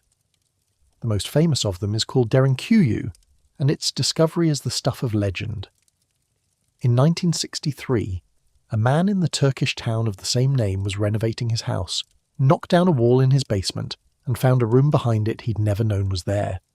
Behind that room was a passage, and behind that passage was another, and another, opening into a vast, silent, multi-level city carved out of the soft volcanic rock, abandoned and forgotten, right beneath the town where people had been living their whole lives. The numbers are hard to believe. Derinkyū descends around 85 metres into the earth, through as many as 18 levels, though only about half are open today. It could shelter, by common estimates, up to 20,000 people, along with their livestock and their food stores. Down there in the dark, it had everything a besieged population needed to survive for months. Stables for animals on the upper levels, kitchens with ovens, storage rooms and cellars, wine and oil presses, wells reaching down to fresh water, chapels, and even a room believed to have been a religious school, and running through the whole complex a system of more than 50 ventilation shafts, some over 50 metres deep, quietly pulling fresh air down to the lowest levels so that thousands of people could breathe, far underground, indefinitely. And it was built to be sealed and defended. Between the levels sat great circular stone doors like millstones weighing hundreds of kilograms that could be rolled across a passage from the inside to block it. Crucially, each level could be closed off on its own, so that even if invaders breached one section, the defenders could seal the rest and slip away through passages the attackers didn't know. Some accounts say a tunnel, kilometres long, even connected Derinkyū to another underground city nearby. This wasn't a cellar, it was a fortress turned inside out, an entire community's escape hatch from the world above. Who built it, and when, is still debated. The soft Cappadocian rock, formed from ancient volcanic ash, is easy to carve but stable enough to hold these enormous hollows without collapsing, and people have been digging into it for a very long time. Many researchers think the first levels may have been cut by the Phrygians as far back as the 8th century before Christ, or possibly by the Hittites before them, and then expanded hugely over the centuries, especially in the early Christian era, when local people hid from wave after wave of raiding armies by disappearing into the ground. And as with every great mystery in this film, there are those who reach further. The writer Erich von Däniken, standing in Derinkyū, decided that a refuge this elaborate could only have been built to hide from attacks from the air, and floated the idea of visitors from the stars. The mainstream answer is simpler, and to me more moving. Ordinary people, over and over across the centuries, facing invasion and massacre, chose to carve a world beneath the world and vanish into it until the danger passed. Derinkuyu isn't a monument to a king, it's a monument to survival. Chapter 23. The invention that made memory permanent. The Sumerians. So far, everything we've touched has been something you can hold, or stand inside, or crane your neck at. But some of the most powerful ancient technology was invisible. It lived in the sky, and in the counting of days, and in sound, and in one invention so fundamental that without it, nothing else in this film would have survived to reach you. Time itself. Number. And the first way humans ever found to make a thought outlive the person who had it. Between two rivers in what is now Iraq, the Tigris and the Euphrates, the Sumerians did something that had never been done before in the history of our species. They made memory permanent. They froze thought in place. The Sumerians are, by most reckonings, the world's first true urban civilization, builders of the first real cities, and around 5,000 years ago they invented writing. Cuneiform, it's called, and it started humble, as a way to keep accounts, to track how much grain went where, wedge-shaped marks pressed into wet clay with a cut reed, then baked hard. But it grew. It grew into literature, into law, into astronomy and mathematics and letters between kings. And here is why that single invention towers over almost everything else in this story. Writing is the technology that lets every other technology survive its inventor. A spoken idea dies with the last person who remembers it. A written one can wait in the ground for 4,000 years and still speak. Without that reed and that clay, we would know nothing about any of the wonders in this film. They'd all be gone, as if they'd never happened. And the Sumerians left us more than a method. They reached up into the sky and pulled down a system we're all still living inside, whether we notice it or not. They watched the heavens with tireless patience, mapped the movements of the sun and moon and planets, and to keep track of it all, they built their mathematics on the number 60. A base 60 counting system. Now why should you care about an ancient people's choice of number? Because you obey it every single day. 60 seconds in a minute, 60 minutes in an hour, 360 degrees in a full circle. That is Sumerian arithmetic, running quietly inside your wristwatch and your phone and every clock on Earth, 5,000 years after the people who invented it turned to dust. You've been counting their way your whole life and never knew it. They wrote down the oldest great story we have, the Epic of Gilgamesh, a tale of a king wrestling with death that still moves people today. They carved laws into clay centuries before the famous Code of Hammurabi, so that justice became something written and fixed and knowable rather than the whim of whoever held power that week. The most world-changing machine in this entire film has no gears and no moving parts. It's an idea pressed into mud. And it's the only reason the word lost even means anything, because for the first time, knowledge could be kept, and therefore, for the first time, knowledge could be lost. Chapter 24. The Library That Burned, Alexandria. If the Sumerians made it possible to keep knowledge, one city took that idea and built it into the greatest engine of learning the ancient world ever saw, and then lost almost all of it, in the way that should frighten anyone who cares about what we know. The city was Alexandria, in Egypt, and at its heart stood the library, an attempt to gather every scroll, every idea, every piece of knowledge in the known world under one roof.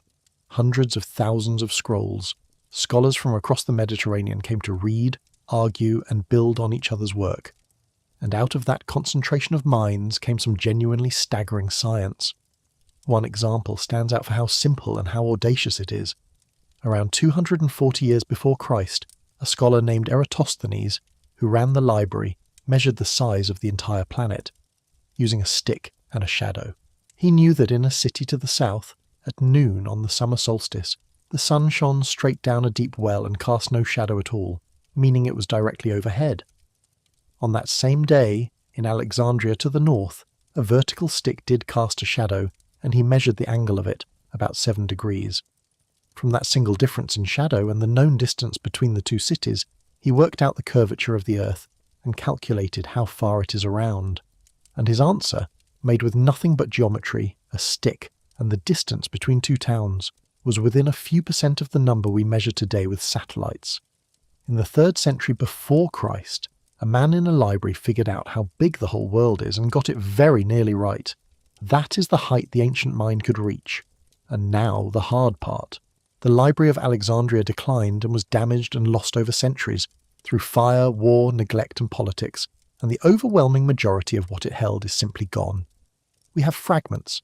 We have references to books we will never read, written by people whose names we barely know. Whole branches of ancient science and literature exist for us only as a title that someone else mentioned in passing. Eratosthenes measured the earth, and most of his own writings did not survive. This is the darkest version of the theme running under this entire film.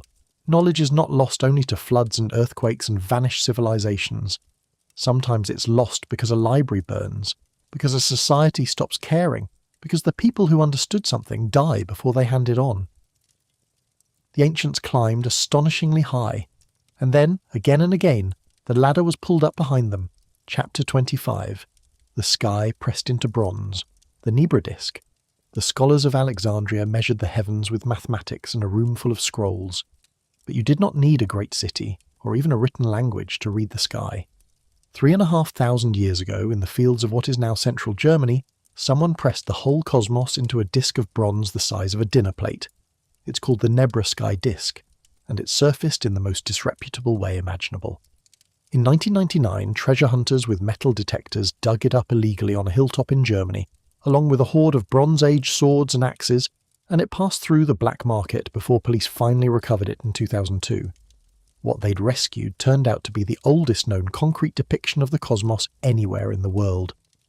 A round bronze plate, about 32 centimetres across, its dark surface inlaid with gold, a full circle for the sun or the moon, a gold crescent, and 32 golden stars scattered across it, including a tight little cluster of 7 that almost everyone agrees is the Pleiades, the star group whose appearance and disappearance told ancient farmers when to plant and when to harvest. But it's more than a pretty picture of the night sky. The astronomers who studied it realised that the 2 golden arcs added along its rim aren't decoration. They mark the stretch of horizon between where the sun rises and sets across the whole year, from the summer solstice to the winter one, and that span is only correct for the exact latitude where the disk was found. In other words, it's a working astronomical instrument, made by a Bronze Age people we tend to picture as simple tribal farmers. Some researchers think it was used to keep a lunar calendar in step with the solar year, telling its keepers when to add an extra month to stop the seasons from drifting, following a rule strikingly similar to one recorded much later in Babylonian texts. Consider who made this. Not the Egyptians, not the Babylonians, not any of the famous literate empires. A Bronze Age farming culture in the heart of Europe, with no writing at all that we know of, who nonetheless watched the sky closely enough to build a portable model of it in bronze and gold. It was buried on a hilltop deliberately and forgotten for 3,500 years, until a couple of looters with a metal detector nearly lost it to the black market forever. How much sky knowledge like this, from peoples who left no books, simply crumbled back into the ground with no one left to dig it up? Chapter 26. The Pyramid That Sings. The Maya. The people of Bronze Age. Europe mapped the sky in metal. On the other side of the world, in the jungles of Mexico, another people watched the same sky with such fierce accuracy that they built a machine out of a pyramid, a machine that answers you in the voice of a bird. The Maya flourished in the dense rainforests of Mesoamerica, with no metal tools, no wheels for hauling, no horses or oxen, and still they achieved a mastery of the sky that makes modern astronomers pause. Their solar calendar was more accurate than the one Europe was using for centuries afterward, tracking the length of the year with an error of only a tiny fraction of a day. They understood the concept of zero, treated it as a real number in their calculations long before that idea reached Europe. At the city of Chichen Itza, they built an observatory we call El Caracol, its windows aligned to track the complicated cycles of the planet Venus. And they mixed a blue pigment, Maya blue, so durable that it has held its colour on walls and pottery for well over 1,000 years, something modern chemists studied for a long time before understanding it. But the thing I want you to hear about, and I mean here, is the pyramid of Kukulkan, the great stepped pyramid that dominates Chichen Itza. Stand at the base of its main staircase and clap your hands once, hard. And the echo that comes back to you is not a clap, it's a chirp. A high, downward sweeping trill that sounds uncannily like the call of the quetzal, the sacred bird the Maya prized above all others, the bird whose feathers only royalty could wear. Clap, and the pyramid answers you in birdsong. This isn't a legend or a trick of the imagination. Acoustic researchers have studied it carefully. The effect was first brought to scientific attention in the late 1990s by an acoustician named David Lubman, who argued the chirp was no accident, that the staircase acts like an acoustic grating, its regular steps scattering the sharp sound of a handclap and bending it into that descending bird-like chirp. Later researchers, including a team led by Nico de Klerk in Belgium, ran detailed simulations confirming how the geometry of the steps produces the effect. The pyramid also carries the calendar in its very structure, 91 steps on each of its 4 sides, plus the top platform, adding up to 365 the days of the year. Now, whether the Maya deliberately tuned the staircase to sing like the quetzal, or whether it's a beautiful accident they noticed and kept, is still genuinely debated among the experts, and I won't pretend it's settled. But if it was on purpose, they did something stranger than decorate a temple, they tuned it. They built a staircase that would answer a human clap in the voice of their god. 1,000 years before anyone on Earth had a microphone or a speaker. Architecture as a musical instrument. The calendar, the zero, the Venus tables, those are beyond dispute. The fruit of generations of patient people staring at the night sky and writing down what moved. The singing staircase might be the strangest music ever built into stone. Chapter 27. The sound engineered to terrify. The Aztec death whistle. The Maya read the heavens.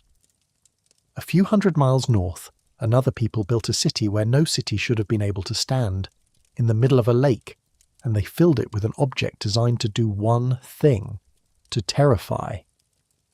The Aztecs, who called themselves the Mexica, built their capital, Tenochtitlan, on islands in the middle of a lake, Lake Texcoco, in the Valley of Mexico. It sounds like a weakness, a city with no solid ground. They turned it into their greatest strength. They connected the city to the shore with wide causeways and built drawbridges into them that could be raised to cut off an attacking army. Canals ran through the city like streets, and people moved by canoe. Twin aqueducts carried fresh water in from springs on the mainland, and to feed a city that may have held around 200,000 people, among the largest cities anywhere in the world at the time, they built chinampas, artificial garden islands of astonishing fertility, anchored in the shallow lake bed, growing crop after crop. They engineered an entire floating city out of a lake and made it thrive. But the object I have to tell you about is smaller, and it's one of the most unsettling artifacts the ancient world left behind. It's called the death whistle, the Ehekachichtli, a small whistle of fired clay, often shaped like a human skull, no bigger than the palm of your hand, and when you blow it, it does not make a musical note. It produces a sound like a human scream, a shrill, ragged, terrifying shriek, like a person in agony, or the wind howling through a place where something terrible happened. For a long time, this was treated as a curiosity. Then, in November of 2024, a team at the University of Zurich, led by a cognitive neuroscientist, Sascha Fruholz, actually put it under the scientific microscope. They made 3-dimensional digital reconstructions of genuine death whistles held in a museum in Berlin, worked out how the sound is produced. 2 small air chambers inside forcing the air into violent, turbulent chaos, and then they played the sound to 70 volunteers while scanning their brains. The results were striking. People consistently described the sound as aversive, as scary, and the single most common word they reached for was scream. The brain scans showed that the sound lit up not just the basic hearing regions, but the deeper emotional centres, the parts that respond to danger. The researchers found the whistle sits in a kind of uncanny valley of sound, a noise the brain can't quite decide is natural or artificial, human or not, and that uncertainty is exactly what makes it so disturbing. So picture the theory that goes with it. The Aztecs may have used these in their rituals, the skull shape linked to the lord of their underworld, the scream perhaps meant to carry a sacrifice down into the world of the dead. There's a popular idea that ranks of warriors blew dozens of them at once before a battle, a wall of screaming in the dark to break the enemy's nerve. I'll be honest that the warfare use is disputed. No death whistles have turned up at battle sites or in warriors' graves, so that part is far from proven. But whatever its exact purpose, the Aztecs engineered a sound to reach into the oldest, most frightened part of the human brain, and a modern neuroscience lab with all its equipment just confirmed that it works. As a weapon of pure fear, it may have been centuries ahead of its time. Chapter 28. 22 Marks that rewired the world. The Phoenicians. We've talked about stone and sound and screaming clay, but the most powerful ancient technology of all might be the one you're using right now, at this very second, to understand me. It came from a small trading people on the coast of Lebanon, and it quietly rewired the entire world. The Phoenicians were merchants and sailors, based in cities like Tyre, Sidon and Byblos, and their genius was for connection. While the great empires around them wrote with hundreds of complicated symbols, systems so difficult that only a tiny class of trained scribes could ever master them, the Phoenicians did something radical. They boiled writing down to just 22 simple symbols, one for each consonant sound. 22 marks, easy to learn, easy to teach, easy to carry from port to port. It was writing for everyone, not just for priests and palace clerks, and that little set of 22 symbols became the parent of almost every alphabet in the Western world. Greek grew out of it, Latin grew out of Greek. The letters you're reading these very words with are the great-great-grandchildren of Phoenician trademarks. A small merchant people, chasing profit along the Mediterranean, handed the world its most powerful information technology, and then barely got the credit for it in the history books. They were extraordinary sailors too. The Phoenicians learned to navigate by the stars, steering by the constellation we call the Little Dipper, so reliably that others nicknamed it the Phoenician Star, which let them sail through the night, far from the safety of the coast, when other sailors had to hug the shore and wait for dawn. They pushed their trade routes all the way to the far end of the Mediterranean, to Cadiz in Spain, to Carthage in North Africa, and quite possibly all the way to the British Isles hunting for tin. And they made the most expensive colour in the ancient world, Tyrian purple, a dye squeezed out of a particular sea snail in such tiny quantities that it took thousands of the creatures to produce a single gram, which is why the colour became the exclusive mark of kings and emperors. The colour became so tied to royalty that we still speak of being born to the purple, an association that traces all the way back to this dye squeezed from a snail on a Lebanese beach. The Phoenicians are the proof of the thread running through this whole film. The ideas that changed history the most were not always the biggest stones or the tallest temples. Sometimes they were the smallest, lightest, most portable things imaginable. 22 little marks, and precisely because such things are small and light, they are the easiest of all to lose, or, in this one lucky case, to keep. Chapter 29. Terror and the Library. The Assyrians. If the Phoenicians ruled through trade and letters, the next empire ruled through fear and iron. But even a people remembered for their cruelty built like poets, and left behind one of the reasons any of these ancient stories survived at all. The Assyrians dominated Mesopotamia through military terror, and they made no secret of it. But their technology was formidable. At the gates of their palaces they set the lamassu, a colossal guardian creature with the body of a bull or a lion, the wings of an eagle, and the calm, bearded face of a man. Each one was carved from a single block of stone that could weigh as much as 30 tons, quarried far away, hauled to the city, and set in place at the gateway with careful precision, using ramps and rollers and organised muscle.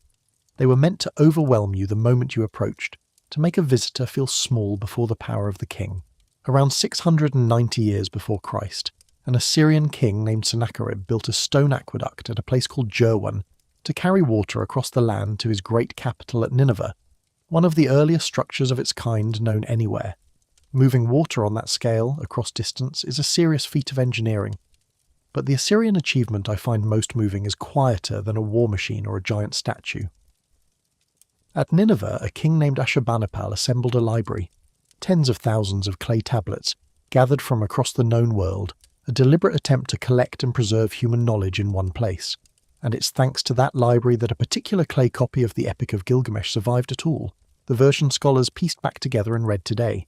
An empire remembered above all for its brutality also built one of the first great libraries in history, and because it did, a 4,000-year-old story about a king afraid to die still has the power to move a person in the 21st century. Even ruthless power, it turns out, tried to keep knowledge alive. That instinct to gather it, to protect it against time, is one of the most human things we've ever done, and it's the flip side of everything lost in this film. Chapter 30. The fire that burned on water. Byzantium.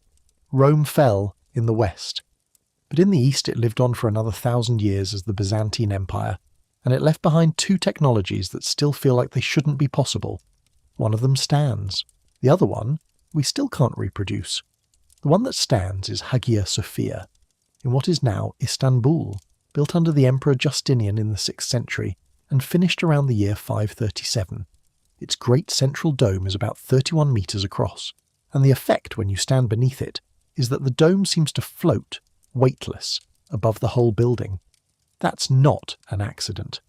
The architects ring the base of the dome with a continuous line of windows so that daylight pours in all around its rim, and the stone above appears to hover on a band of light with no visible support. For nearly 1,000 years, it was the largest enclosed space in the world. It has survived earthquakes that should have brought it down, and people still walk in, look up and fall silent. The technology we can't reproduce is darker, and it's called Greek fire. It was an incendiary weapon, a kind of liquid fire the Byzantines could spray from their ships, and its most terrifying property was that it burned on water. You could not put it out by the obvious means. It clung and blazed across the surface of the sea, and it turned back enemy fleets that vastly outnumbered the Byzantine navy, and more than once it saved the capital itself from falling. And its recipe was one of the most closely guarded state secrets in history, known only to a handful of people, passed down in the strictest confidence. It was guarded so well that when the empire finally fell, the secret died with it. To this day, we do not know for certain what was in it. Scholars guess at crude oil, pine resin, quicklime, sulphur, perhaps saltpeter, but nobody can say with confidence, because the people who knew took it to their graves. And that gives us the darkest answer of all to the question underneath this whole film. Why does knowledge vanish? We keep imagining floods and earthquakes and cataclysms sweeping it away. But sometimes it's simpler and more human than that. Sometimes knowledge is deliberately hoarded, locked up, restricted to the powerful few precisely because it's valuable, and when those few die, the knowledge dies with them. Not lost to catastrophe, lost to secrecy, guarded to death. Chapter 31. The Temple, older than farming, Göbekli Tepe, guarded secrets, lost recipes, forgotten metallurgy, vanished machines. Over and over, all through this story, advanced knowledge slipping between our fingers, sometimes to disaster, sometimes to time, sometimes to the grave of a single careful man. Which brings us at last back to the loop I opened at the very beginning, the temple in the hills of Turkey that I promised you, the one older than the pyramids by 6,000 years. It's time.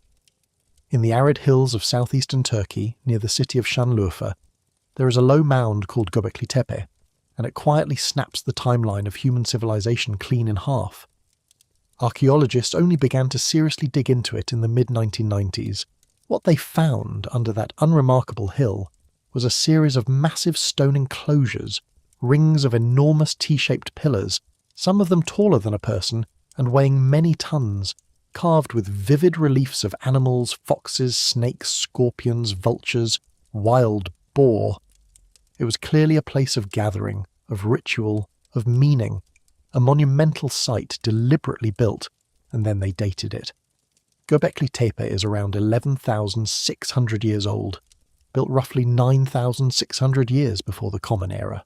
That is 6,000 years before Stonehenge, 6,000 years before the Great Pyramid. When the first stone of Giza was laid, Göbekli Tepe was already more ancient to the Egyptians than the Egyptians are to us. But the date alone isn't even the part that rewrote the textbooks. This is, Göbekli Tepe was built before farming, before agriculture, before pottery, before metal, before the wheel, before writing, before any of the things we were taught mark the beginning of civilization. It was built by hunter-gatherers, by the very people our neat straight-line story insists were still wandering in small bands, chasing game, too simple and too few to organize anything grand. And yet here they were, quarrying and shaping and raising 10-ton pillars, arranging them into monumental rings, decorating them with art, coordinating the labour of hundreds of people to build something that served no practical purpose at all. No houses at first, no farms. A temple, apparently, built by people who hadn't yet invented the village. For 100 years, archaeology taught a clear sequence. First, humans learned to farm. Farming created surplus food. Surplus created towns and free time, and specialists, and eventually the leftover energy to build monuments and temples. Göbekli Tepe turns that on its head, because here the monument seems to come first before the farms.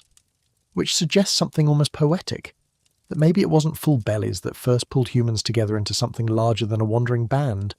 Maybe it was this, the need to gather, to build something sacred together, to raise stones toward the sky as a group. Maybe the temple came first and farming followed, because once people gathered in numbers to build and worship, they needed to feed the crowd, and so they learned to farm. As the man leading the modern excavations, Netmikarel, has put it, agriculture may not have been the cause of settled life. It may have been the effect.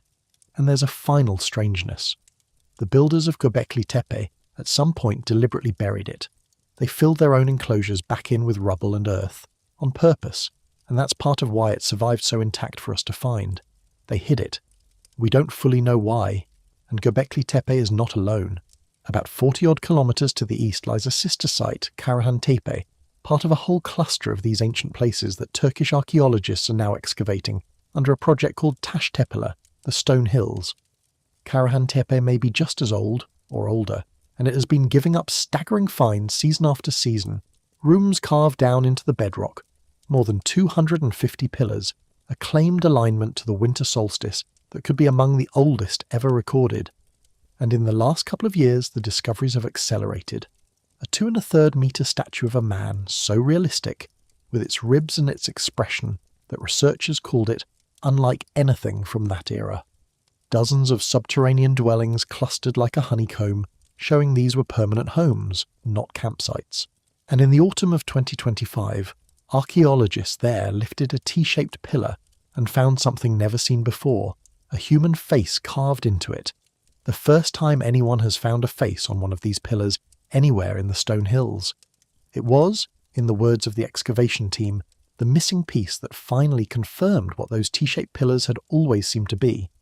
Not just architecture, representations of human beings. Our ancestors, carving themselves into stone 12,000 years ago, at the very dawn of settled life. So let me put the numbers next to each other one last time, plainly, because they're almost impossible to hold in your head. The Great Pyramid is around 4,500 years old. Göbekli Tepe is more than 11,000. The gap in time between you and the pharaohs who built the pyramids is smaller than the gap between those pharaohs and the hunter-gatherers who raised these pillars. An organised monument-building society, thousands of years before history was supposed to begin. And we only stumbled onto it in the 1990s, under a hill that farmers and shepherds had walked past, without a second glance, for countless generations. So come all the way back to the question we started with, out there in the water off Antikythera. Were our ancestors far more capable than we ever gave them credit for? Or did they inherit fragments of some lost mother civilization, wiped out before recorded history began? Here's what Göbekli Tepe hands us, and it's the honest answer, so I'm going to give it to you straight. You don't need aliens. You don't need a golden hall of records buried under the Sphinx. You don't need Atlantis. Göbekli Tepe is real. It's dated. You can fly to Turkey and stand inside it. And all on its own, without a single fringe theory attached, it proves that human beings were doing the genuinely impossible for their time, organising, engineering, building the monumental, thousands of years earlier than anyone believed possible. So maybe the lost advanced civilization isn't a myth of aliens or sunken continents at all. Maybe it's just us.